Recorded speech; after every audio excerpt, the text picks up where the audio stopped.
Yeah. Well, I mean, it's been such a honor.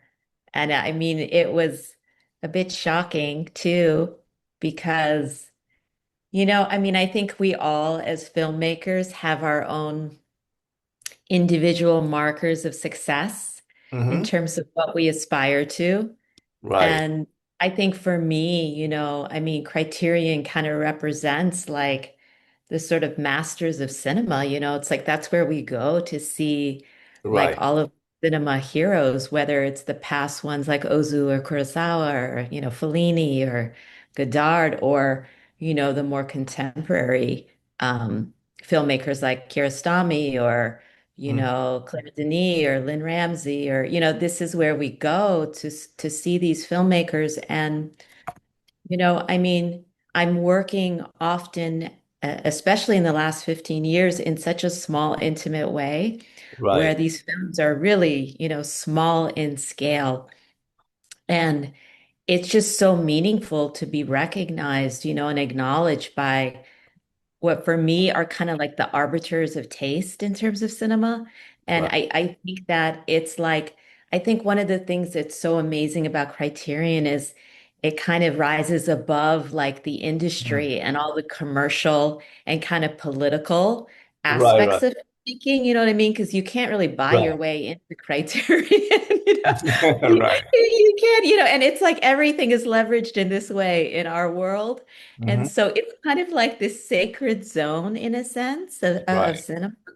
And so to be appreciated within that realm is just, it's so, it's so meaningful. Like Mhm. it's really, really, really, really special for me.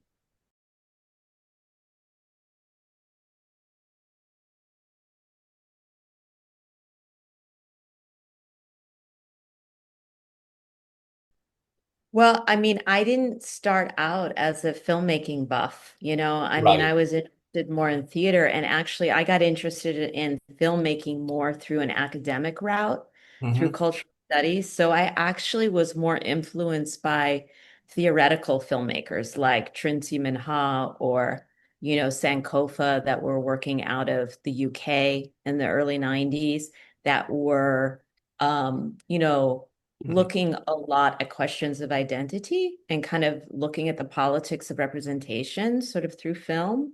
Right. And so that was really my initial interest in Right. filmmaking. I really didn't have a lot of knowledge about film. And in some ways, I kind of, when I started exploring film and then made the decision to distance myself some from this more academic way of making, um, I almost wanted to shield myself a bit from looking at too many films because I think part of Mm. what's really powerful, and I can see this as a teacher, is to see what someone actually intuitively makes, And there's Mhm. something very powerful about before you've been exposed to too many films.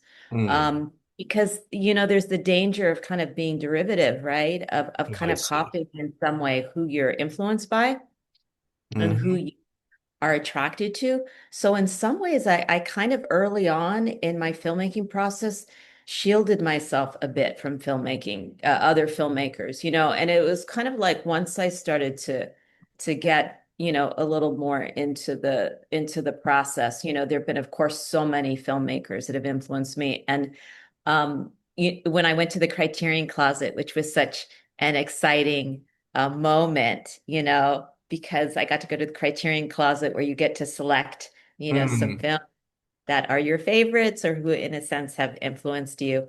And I think I picked five that I think represent kind of different Hmm. dimensions of my interest. So I picked the Coker trilogy, Where's the Friend's House by Kiarostami, Hmm. and it's just, he to me represents just that kind of visual poetry and sort of the use of, using kind of landscape and environment in incredibly poetic ways, and just there's such humanism in his filmmaking. And then I picked Claire Denis. Yeah, Claire Denis Beau Travail. And again, that sort of visual poetry and the incredible use of sound and I also love in that film just the choreography in terms of bodies in motion, and I think you see that like a lot in my filmmaking is an interest in choreography and how people move through spaces.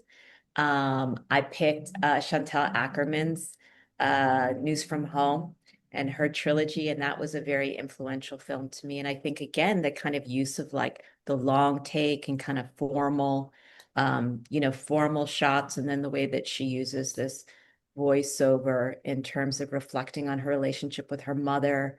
I chose In the Mood for Love, Wong Kar-wai, just in Mhm. terms of just the lushness and the seduction of cinema, and the use of just kind of music and Mm, just color in such a strong way.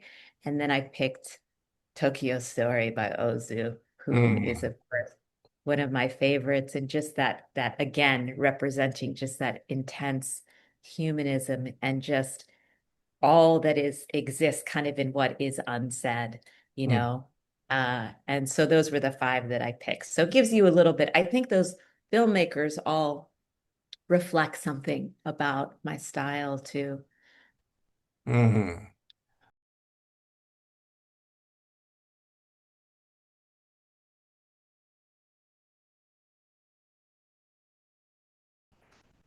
Well, so 95 and Six to Go, Mhm. is the film that it's about my grandfather, Yes. Japanese American Oh, post office worker, who Tommy. becomes surprisingly interested in this fiction, feature film that I'm making, that it was in process, that was a cross-cultural love story about a Japanese ice carver and an Hmm. American cabaret singer.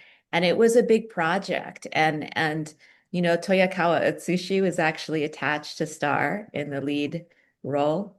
Toyoka, Uh Etsuji Toyoka? Really? yeah. Yeah. Wow. So I was met him numerous times.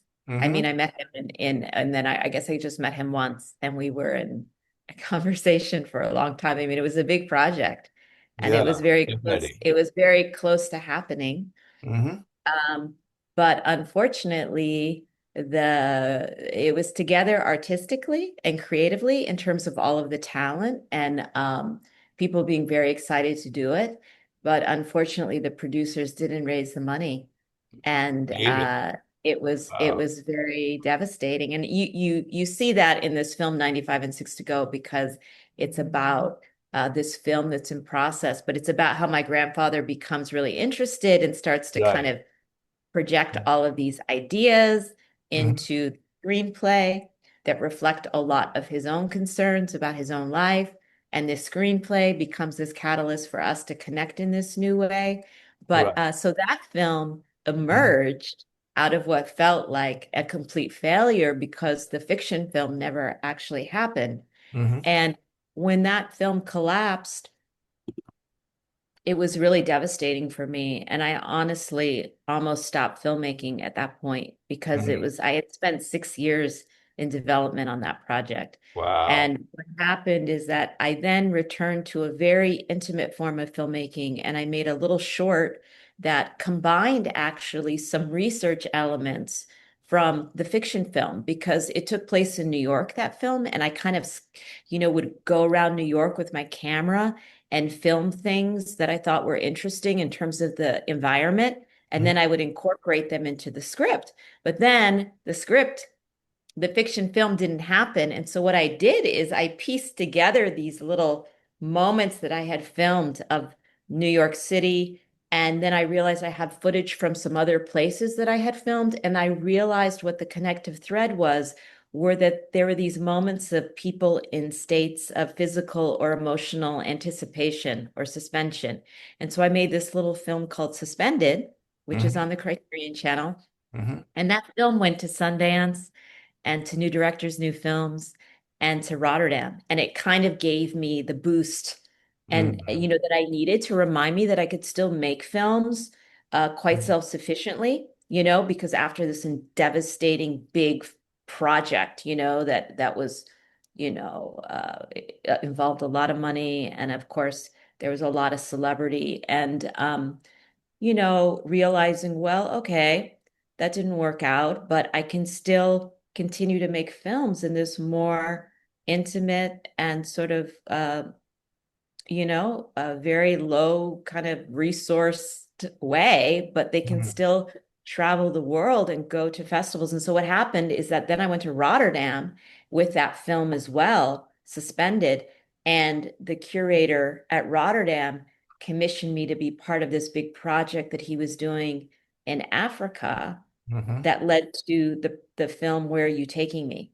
And Right. that film, again, the idea was his initiative was for filmmakers from different parts of the world who could make films very independently by themselves, to travel to different countries in Africa, to research the local film scene in the country that they visited. In my case, it was Uganda, and then to connect Rotterdam with a local filmmaker who was Mm, then commissioned by Rotterdam to make a film. And then while I was there, I was asked to make a film for almost no money. And right. so for me, that was a critical transition point for me because I really had been so demoralized and deflated by this fiction project. And when I went to Uganda, my whole approach was again this idea of reconnecting just to the moment and to my ability to just kind of see what was around me and to just be led by my curiosity. And that's really how that film Mm, evolved. It was kind of like a flow state of just moving from one moment of interest that really, it's really about the kind of the nuances and poetry of everyday life in Uganda.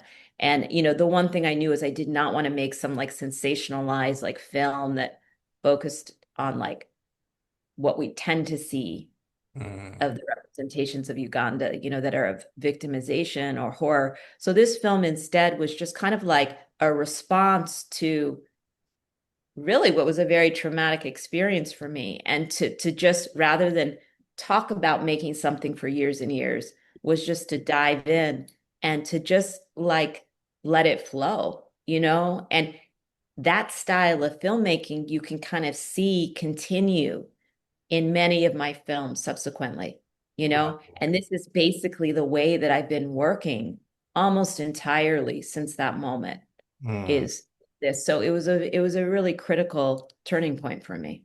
right.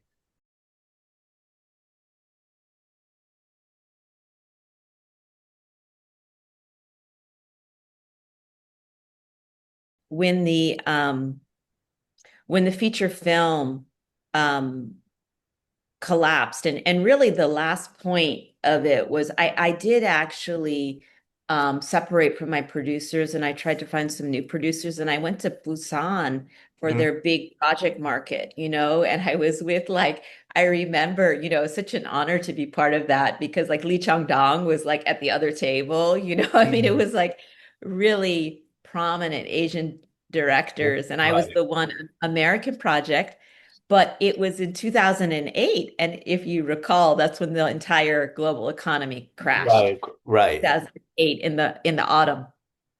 And so basically all the meetings stopped at that point. It was all over. And that's when I stopped that feature film. And that's when I then made Suspended. And I was in a panic situation. And so because I had had a big fellowship in the United States, I had gotten this Guggenheim Fellowship, which is, a very important fellowship. And I was living on that for a couple of years. And Mm, so that had tapped out. And so then I was really in a panic situation about my life. And so I went into some television producing, which was an interesting experience for me because it challenged me to kind of work within. I worked on a documentary, a kind of reality show that was about homicide investigations. mm, Um, and it challenged me to kind of work within a certain structure, but try to be as creative as I could within those parameters, because it clearly had parameters. And then I had to work within a time framework, as yeah, yeah, opposed to these yeah. projects that could just, and honestly, I kind of like that because it gave me some discipline in a certain way. It showed me I could do that. I could work with other people. Um, And in some ways, it was a relief almost to kind of have those constraints because honestly, most of my projects, though, do work with certain parameters, but usually it's like resources. It's like parameters with very limited resources. I have a Right. lot of time, but I don't have the resources, you know? But it's kind of like gathering, and then what do I make out of these elements? So there's a bit of a collage-like approach to my filmmaking, but this was a different kind of challenge in Mm. working within time and but I enjoyed that. And so then I did that though for a couple of years and then I transitioned into teaching. So I first went to Syracuse University and then I was on a tenure track job there and then I was recruited to teach at Rutgers University Newark. Right. And then I have been there for I think like 13 years maybe and now I'm a Wow. now I'm a full professor at Mm. Rutgers. And so that's how I maintain my stability economically. And And so it's like I take care of my life in this way. And then of course it's rewarding teaching. But then I just with my films make sure that I don't go into debt with my films. I don't need to make money with my films, but I just don't go into debt with my films. right. So I've structured my life in this way.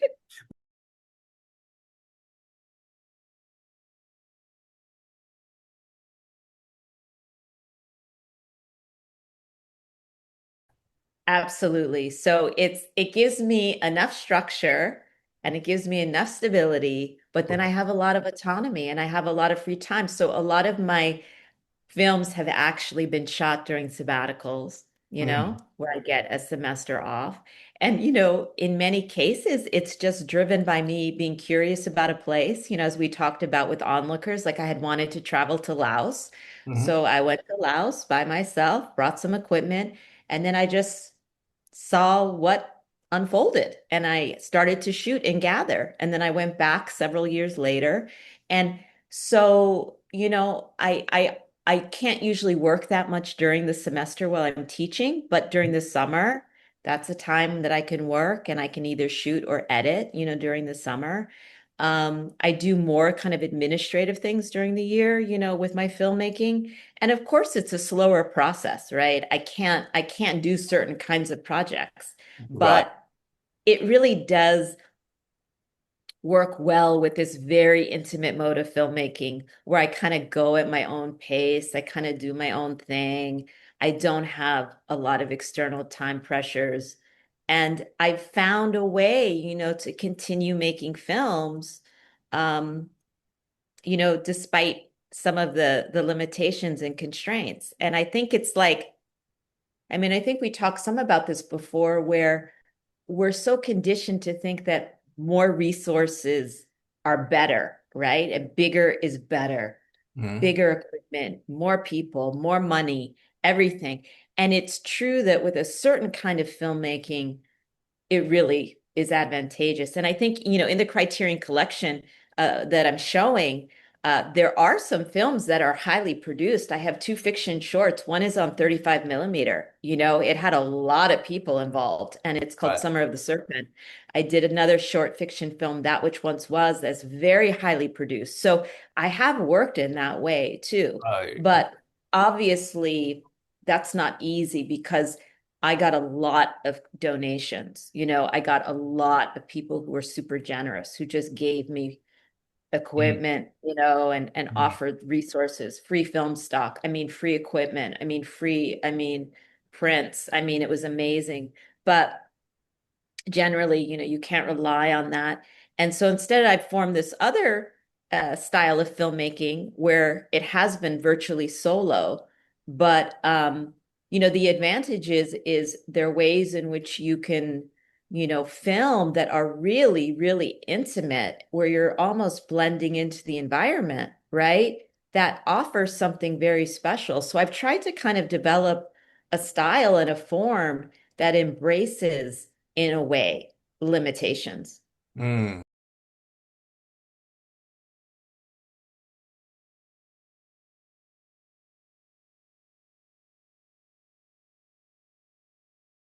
Well, at Rutgers, I mean, I think it's always really exciting to see someone that you have access to, right? Who's actually your teacher that is making work and circulating in the world with it, right? I mean, Right. that's something that's really special.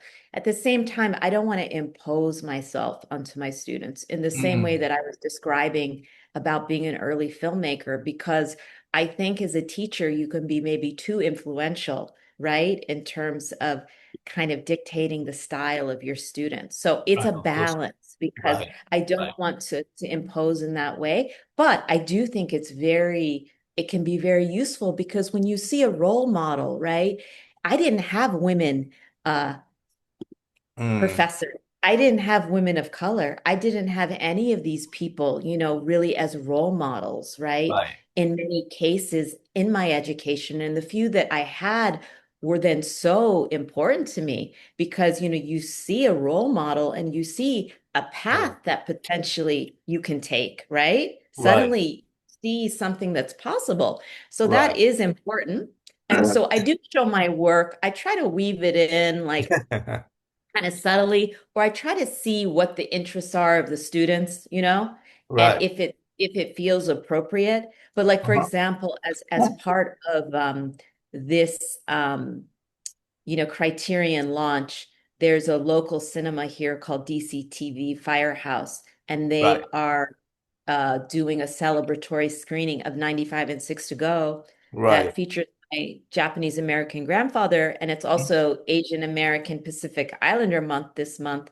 So it's kind Right. of like a celebration, and they're doing the screening, and so a number of my students will be there, that were Right. interested in coming, and I'm giving them tickets, to attend, especially the Japanese connections and it is my personal film that, Right. to my family.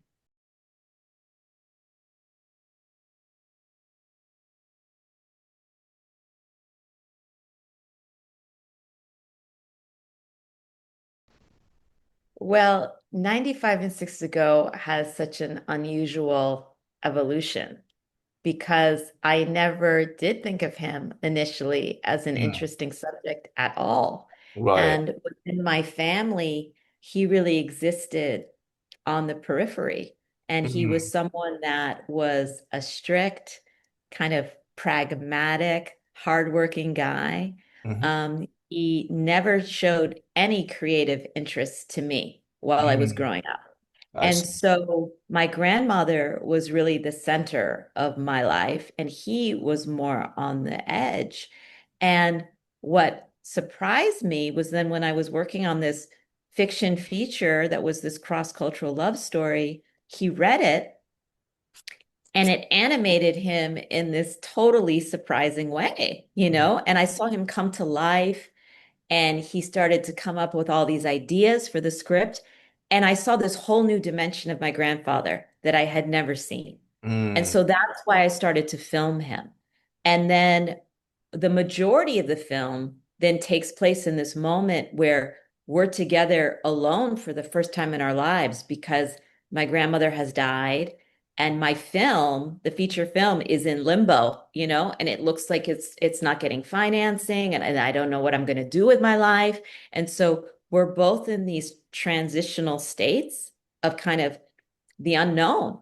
And the majority of the film takes place then. And I'm filming him, I'm staying with him to kind of help him with things too Mm. after my grandmother's death.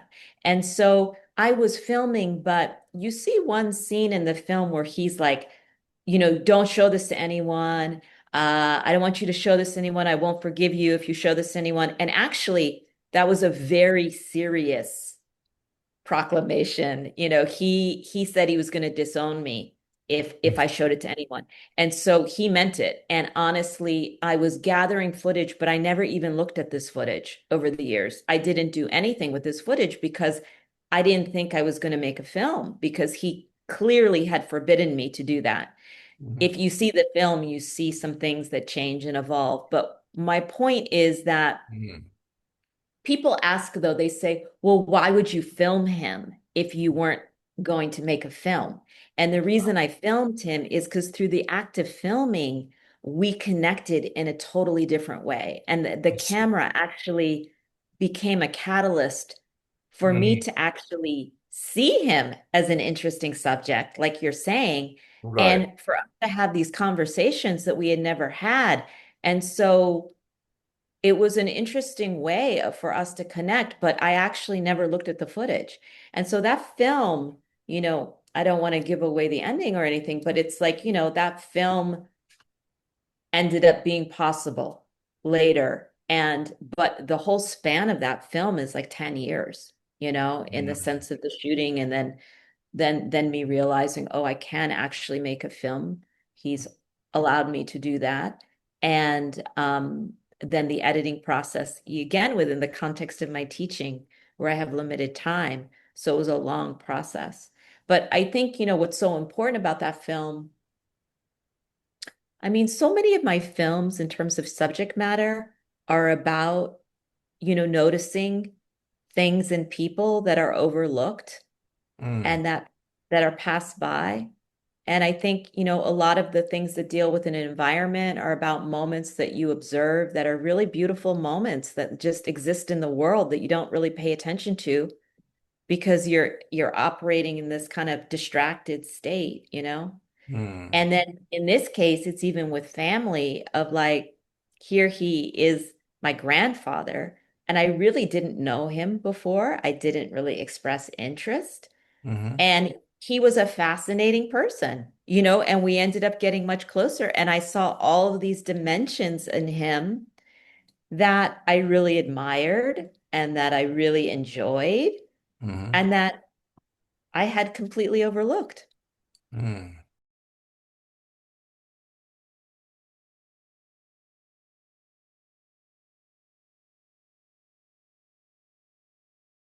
Well, yeah. I mean, as you say, it's revealed in the film, that Right. he tragically lost his mother in a very horrible incident. Right. Um, he was only 2 years old. And then he was raised pretty much by like this guy who worked with his father because his father worked as a cook in a country club that was like Right. a whites only country club. And there was a Japanese man who was the gardener who really groundsman who took care of him during the day. And he always felt indebted to this man. And he really didn't have like love. He didn't have that kind of warmth. And he talks about that reoccurring memory of the other kids being called in to take a Right. bath and to eat, by their mothers, and that he had no one to call him in. And it was such a profound memory. So I think that fear of being alone and dying alone was so profound. And I think obviously that lack of a reference of love totally shaped him and his ability or his inability to kind of love. And it really impacted his relationship with my grandmother, because I think he really struggled with that. And that's why this film is so special because I think he extended a kind of a warmth and a love to me in this film Mm, that, I just hadn't really seen in him. And that he had it deep in him, but he just didn't have the tools really or the capacity, to show it. But one of the things I find fascinating about this film is it so much about the way we kind of construct our lives, right? And write the stories of our lives. And so it's about a film, uh, about a film that's being workshopped in a way, the screenplay, the love story. And in a sense, he's reflecting on his own love story, right? His right. own or lack of love story in a way. And obviously, even that is constructed and the memories are inconsistent and it's contradicted. But you see that in his writing of his love story, it's very sentimental. It's very romantic. There's that desire in a way, but he can't fulfill it himself. He can't really practice it. But I think at the end of the film, you even see there's some moments of warmth and intimacy that he shows to me that, I don't know, indicate a little bit of a change to me, or even like a cracking open for him, which is really powerful.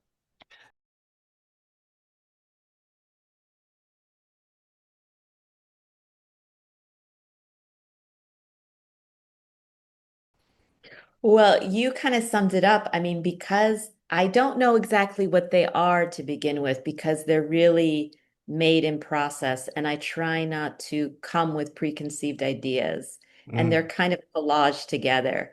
But so they can't really be described before. They can't right, really be pitched ever. I mean, and right, even after they're made, it's difficult to pitch them to just describe them because they're not operating on a general kind of plot structure, you know? right, They're more, I hope, atmospheric or kind of um visceral or kind of immersive in a different way. And so these are things that are hard to, I mean, that's kind of the power of cinema, right? That's why yeah, you yeah. want to experience it. It is not like it isn't a text-based like experience. Kind of like So a Kubrick film in a certain way. You know, well, you discover yeah, each I time. mean, it's yeah, that I hope that I think there are layers. Like I think when people watch it and rewatch it, I hope they can discover, like new layers. Because honestly, even for me, I can discover new little details that can be special or rewarding. But I think it is a choice. Like when you work in this way, you have to kind of like surrender and not and realize like I don't know the process of mythologizing something before it exists in a way like that feature film process. It takes something away because you become locked into something like what it is before it is something, right? Hmm. Instead of just kind of responding to what is actually unfolding. Say if you're working in documentary, like obviously it's different in fiction. Some makers though are still very responsive, right, to certain spontaneous elements, but especially in the way that I've been working in a more kind of a creative nonfiction space, it's like when you're saddled with expectations and what it is that you're trying to get, it really changes the whole sensibility, the whole feeling, the whole framework, you know? And I think that I have been working in this other way that does is not so it's certainly not conducive to raising money, and it can be difficult even to describe afterwards, you know? The people have to actually watch the movie, right, to experience it. Mm, And going back to what you said with Criterion, that's part of what is the reward because the films are actually there to see, and usually it's hard to access these kinds of films. And so you can actually see them and they are connected to one another, even though the genres are different. They do mm, speak to each other, and I think a lot of the themes in terms of cross-cultural encounters, in terms of kind of the sense of experiencing a place, in terms of being very, very visually and sound-driven pieces. There's a lot of connection, but they're expressed in different genres. But it's cool that someone could potentially watch them all and kind of see the journey, right, to yeah. me as the filmmaker and to see the differences and then some of the continuities, right, and similarities.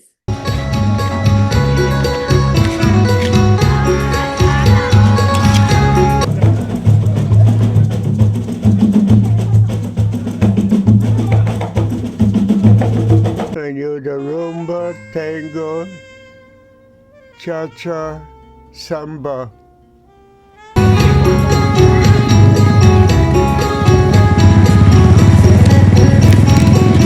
Meantime, you're waiting for financial, you're late for wasting your life.